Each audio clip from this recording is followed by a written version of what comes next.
E aí pessoal, vou mostrar pra vocês o som que eu montei. É um módulo da Falcon mono, 2 canais, 400 ms, um equipo de power de 600 watts, 300 ms, só que só tá ligado o mono, porque eu tô sem corneta, como vocês podem ver, não tem correta nenhuma aqui.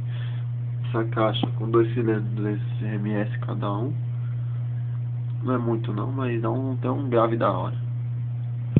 Esse aqui é o estéreo, tá desligado, eu não liguei ainda porque tô sem corneta.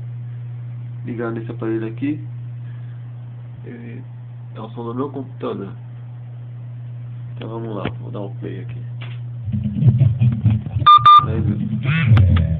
Lembrando que é no volume 10.